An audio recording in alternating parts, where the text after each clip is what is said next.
I used to think racism was ancient, like hunger or fear, just something humans had always carried with them. But then I ran into a problem. If racism is natural, why does it show up so late? Humans have been fighting each other for thousands of years. Empires rose and fell, people conquered, enslaved, and destroyed one another. So why didn't racism exist back then? That question stuck with me. Take the ancient world. The Greeks talked constantly about barbarians. The Romans built their entire civilization on conquest. But when you actually look closer, something strange appears. A Roman didn't care what color your skin was.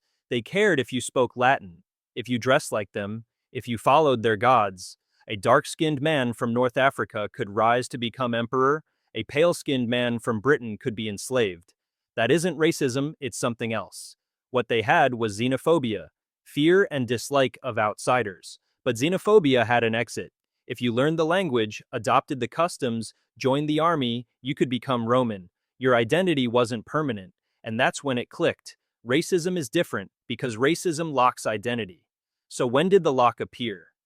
The Greeks actually tried to explain human differences. They believed climate shaped people, cold produced toughness, heat produced intelligence, and conveniently, Greece sat in the perfect middle. But here's the key part: they believed people would change if they moved.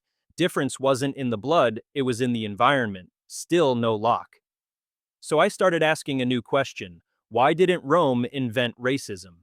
If any civilization had the power to do it, it was Rome.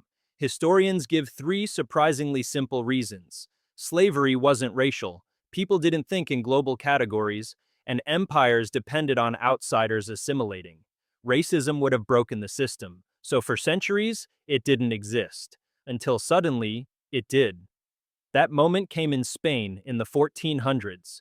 During the Reconquista, Jews and Muslims converted to Christianity.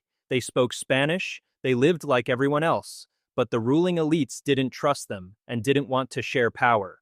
So they invented something new. They argued that even if you converted, even if you believed, your blood was still different.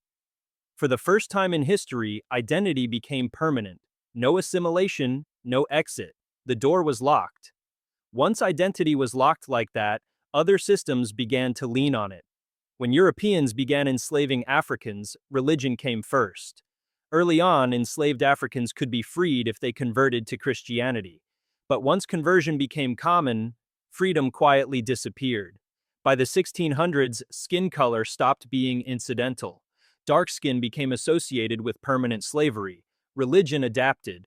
Biblical stories were reinterpreted to claim black people were cursed by God. Then economics stepped in. Slavery was described as beneficial. Africans were portrayed as childlike, incapable, in need of control. When science emerged, it didn't dismantle the system, it reinforced it. Social Darwinism claimed races evolved at different speeds, placing Europeans at the top.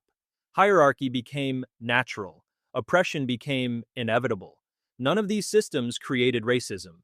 They inherited it and strengthened it.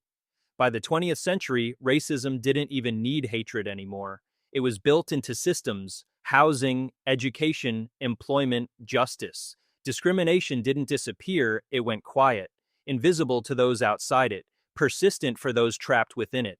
And because it was hidden, many people blamed outcomes on personal failure, never seeing the structure shaping those outcomes.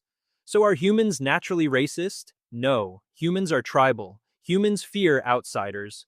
But racism is something else. Racism is a designed belief system, built to protect power, maintained by institutions, passed down as common sense. And that matters because what was designed can be changed. This isn't ancient instinct, it's social engineering. This is human behavior.